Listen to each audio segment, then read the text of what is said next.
The story begins with a lie so beautiful it felt like fate. The night glows inside the gallery. Crystal lights, clinking glasses, laughter that bends like smoke through the air. She meets him near a painting of storm clouds split by light. He says something about art reflecting emotion, and she laughs, not because it's funny, but because his voice sounds like confidence personified. For hours, they float in conversation that feels too synchronized, like scripted déjà vu. He knows her favorite wine before she mentions it, predicts her next sentence with uncanny precision. It's intoxicating. When he touches her hand, her pulse trips over itself. The night ends under rain-soaked neon. He insists on walking her home.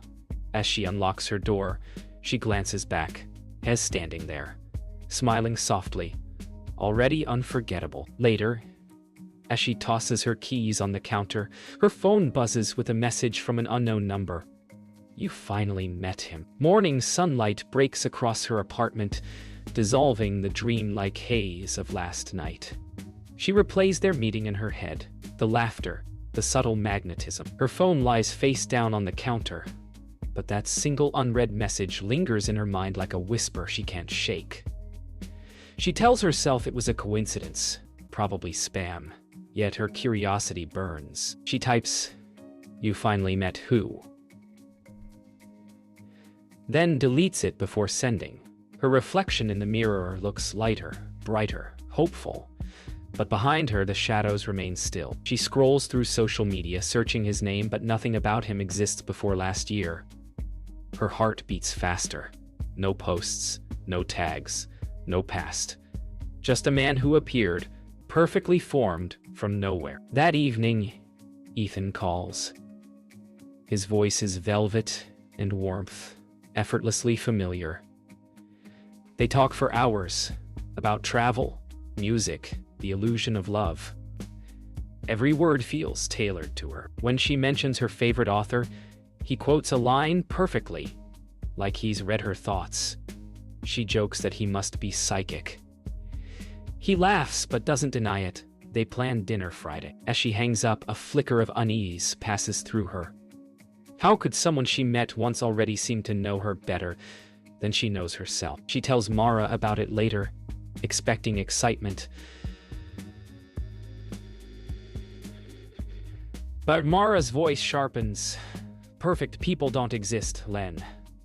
Be careful who you fall for. Friday arrives wrapped in anticipation. Lena dresses slowly, hands trembling slightly as she fastens her earrings. Outside, the city pulses, cabs flashing, sidewalks shimmering from recent rain. The restaurant he chose sits hidden between two quiet streets, candlelight glowing through misted glass. Ethan's already there, greeting her with a smile that disarms everything logical. The dinner unfolds perfectly, every detail harmonized to her taste. He listens, truly listens, eyes soft and steady. But when she excuses herself to the restroom, she notices the waiter hesitate when taking her card, glancing toward Ethan, then back at her, uncertain. It's small, forgettable. Yet something inside her marks it. Back home, she replays the night again and again. The conversation, the laughter, the way he remembered every tiny detail she'd mentioned days ago. It should feel romantic, but instead, it feels rehearsed. When she sets her phone down, she notices something. His phone, left on the counter beside hers. The screen glows briefly before dimming again. Curiosity battles conscience. Then she sees it. Her own name on a message preview. Just 2 words. It's working. Her pulse freezes. Silence expands, heavy and endless. The fairy tale has teeth. The morning after, the world feels off-kilter. Lena keeps glancing at the phone on her counter like it might blink first. Ethan texts early. Sweet, casual, disarming. Had the best night. Thinking of you already. She replies with something light, masking the echo of that message she saw. It's working. Every gesture now feels like evidence. When he calls, she listens differently. Each word weighted, rehearsed. He says he left his phone by accident, apologizing for the intrusion, joking that it proves how comfortable he feels with her. But the way he says it, measured, deliberate, makes her skin prickle. She agrees to meet for coffee, her smile unseen but brittle. The cafe hums with soft conversation, espresso machines hissing like static. Ethan sits across from her, same radiant calm, same effortless charm. He apologizes again, saying his phone auto-sent a work message, some glitch. Lena nods, pretending to believe, but his eyes flicker when she asks about his job. His story shifts slightly, just a syllable out of place. Her heart catalogs it. When he steps away to take a call, she glimpses his open notebook. Neat handwriting, bullet points. Her birthday, her favorite wine, the name of her late father. A chill presses her spine.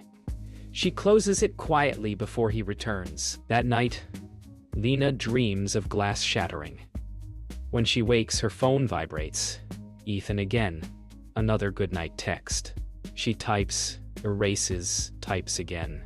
Her gut screams to stop, but the logic of loneliness whispers louder. She scrolls through his photos. Landscapes, dinners, friends who never tag him back. Every image looks curated. Every caption feels tested.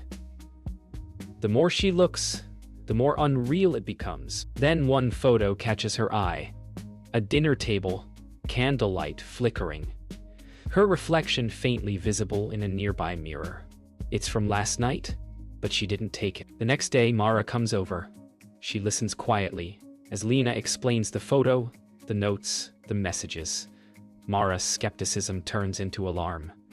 "You need to step back," she says firmly. But Lena's already in too deep, hooked by the contradiction of fear and longing.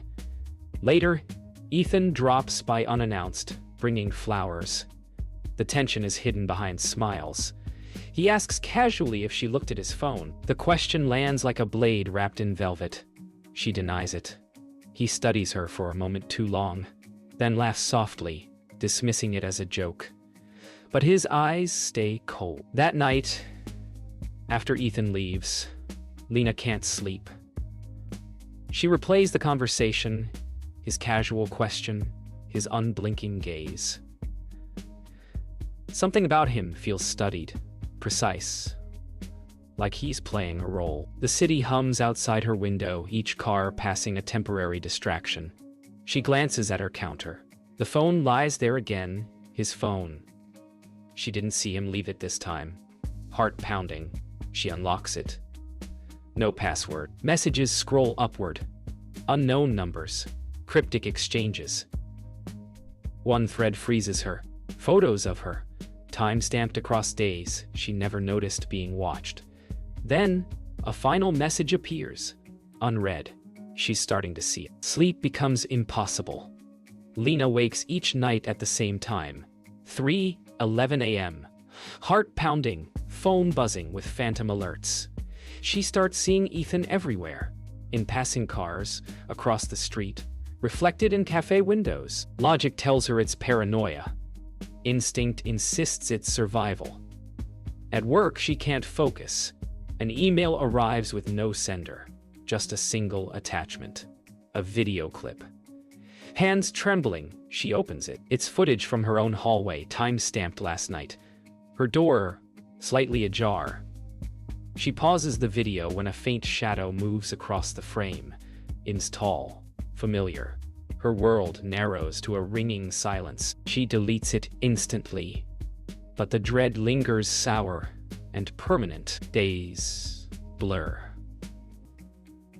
Ethan's messages multiply. Sweet check-ins laced with veiled pressure. "Miss you? Are you okay? Why aren't you answering?" When she finally responds, his relief sounds rehearsed, like a man controlling a narrative. She decides to confide in Mara, meeting her at a park bench under weak sunlight. Mara listens, face taut, "You need to go to the police," she says. But Lena shakes her head. There's no proof. That night, another anonymous message arrives. "He knows you told someone." She stares at the words until they blur. Outside, a car idles too long beneath her window. Lena starts changing her routes home, glancing over her shoulder with every step. Her nerves buzz like live wires. At the grocery store, she spots Ethan near the checkout, smiling as if nothing's wrong. "What a coincidence," he says, placing his hand lightly on her arm. His touch feels like static. She wants to scream but forces a polite smile. He insists on carrying her bags, walking beside her the entire way home. His conversation flows effortlessly, but every word feels like surveillance. When they reach her door, he pauses. "You should really lock up better," he murmurs. Then he leaves, calm, confident, as if delivering a message. Inside her apartment, Lena double locks the door, heart hammering. She pulls curtains tight, silencing every lamp. The phone buzzes again. "Ethan, forgot to tell you how beautiful you look tonight." She blocks the number, but seconds later a new one appears. You can't block what's real. She turns off the phone completely. Yet the fear doesn't fade, it multiplies. Her mind replays the sound of his footsteps following hers, the calm authority in his voice. She calls Mara, whispering into the dark. Mara insists she sleep at her place tomorrow. Before hanging up, Lena checks the peephole and freezes. Someone's standing in the hallway, still, silent. Morning comes, but it doesn't bring safety. Lena rushes to Mara's apartment, clutching a bag and her laptop. She bursts in, voice shaking. Mara opens her arms, guiding her to the couch. "You're safe now," she whispers, but Lena's gaze drifts toward the window. A black car is parked across the street, engine idling. Through the windshield, she swears she sees him watching. Mara calls the police, hands trembling. They promise to send a patrol car, but it never comes. Hours later, Lena looks again. The car is gone. In its place, taped to the door outside, is a small white envelope with her name written in perfect, familiar handwriting. Lena's hands tremble as she opens the envelope. Inside, a single Polaroid of her sleeping. Her throat tightens. The photograph's timestamp is from 2 nights ago, the night she thought she was alone. Panic surges through her veins, but she doesn't cry. Fear sharpens into clarity. She's done running. That evening, she messages Ethan, pretending calm. "We need to talk. No more games." His reply comes instantly. Finally, they agree to meet at the restaurant where it began. As she prepares, she hides a small recorder inside her purse. The mirror reflects someone she doesn't recognize anymore. Still beautiful, still poised, but eyes hardened by betrayal. Love, she realizes, was never blind. It was drugged. The restaurant feels smaller now, every flickering candle sinister. Ethan arrives right on time, impeccable, calm, eyes glittering with false tenderness. He leans in, voice soft. "You've been distant. Did I do something?" The performance is flawless. Lena nods, forcing composure. She keeps the recorder running, asking questions that sound casual but cut deep. "Why were you outside my apartment?" His smile falters for half a second before recovering. "Coincidence," he says. She studies him. The micro-expressions, the twitch of his jaw. The truth hides beneath layers of practiced charm, but it's there, faint as static.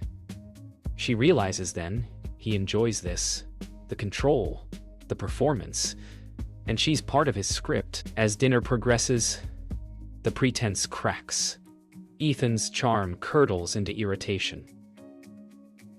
His voice drops, quieter, colder. "You went through my phone, didn't you?" Lena keeps her tone level, pretending ignorance. "What makes you think that?" He leans forward, eyes narrowing. "Because you've changed. You're not easy anymore."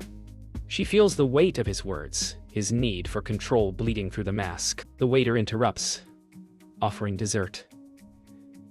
Ethan declines with a thin smile, eyes locked on her. You shouldn't have looked, Lena. Her pulse pounds, but she doesn't flinch. Somewhere under the table, her recorder captures everything. They leave together under the pretense of civility. Rain slicks the streets again, history repeating itself. Ethan offers to walk her home. She agrees, heart racing beneath steady breaths. As they approach her building, he grows quiet, almost reflective. You think I'm a bad person, he says softly. But I only ever gave you what you wanted. His tone is gentle, wounded, but his eyes glint with something feral. She unlocks her door, pretending calm, and turns to face him. Then tell me, Ethan, she whispers. What do you want now? The silence that follows feels bottomless. His smile fades entirely. I want you to stop pretending you're innocent. Inside her apartment, the air feels electric. Ethan follows her in without invitation, movements slow and deliberate. The tension is unbearable. Words dissolving into silence. You've been lying to me, he says, circling her like a predator. Lena steps back, clutching her purse. You don't know what love is, she replies. His smile twists. Love is control. She reaches into her purse, clicks the recorder off, and sets it on the counter. His eyes follow. What's that? He asks. She meets his gaze. Proof, for the first time, he hesitates. The mask slips. Rage flashes in his eyes, sharp and raw. The illusion shatters completely. The fairy tale is over. Ethan leaves without a word.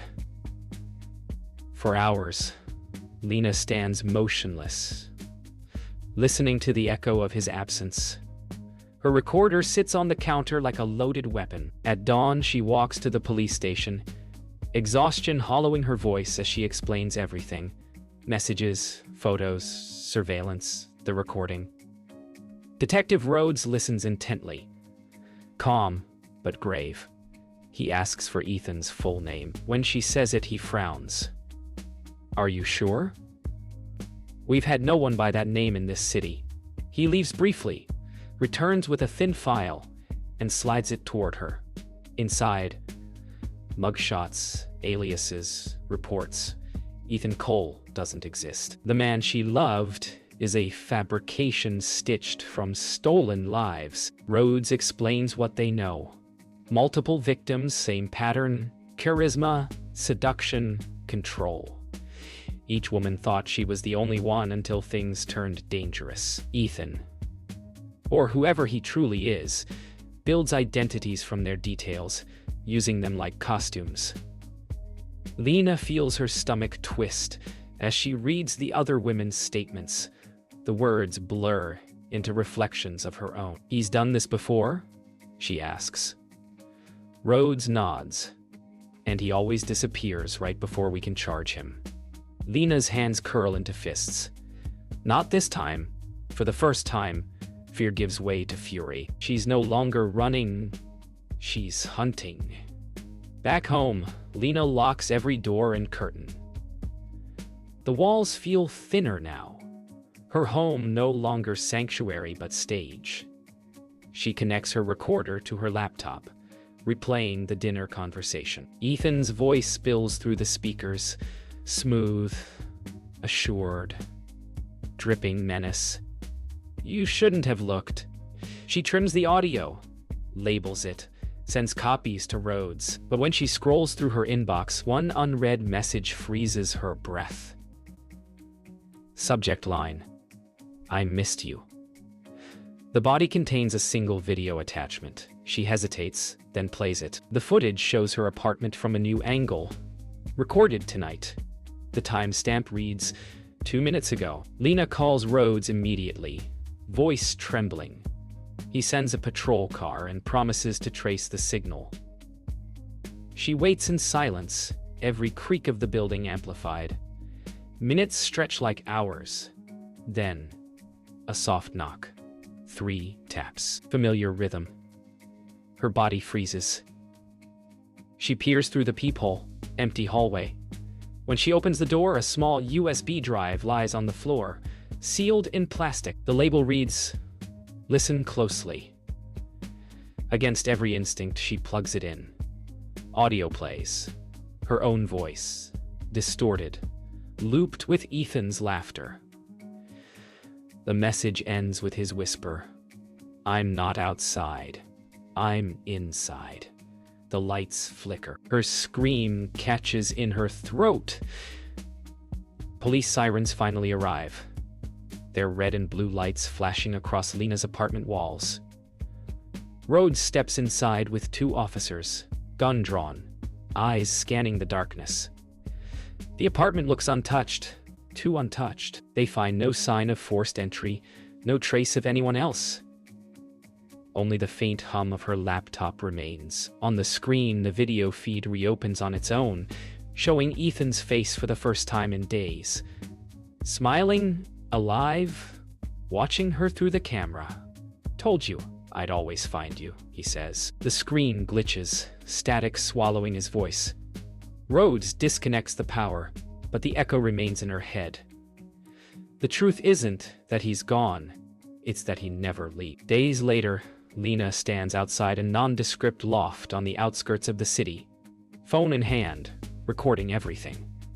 Detective Rhodes waits in the car, silent but alert.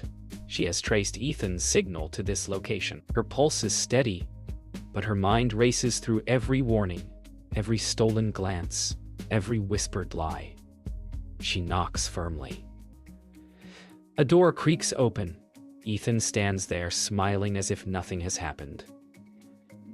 "I was wondering when you'd come," he says, voice smooth, charm still in place.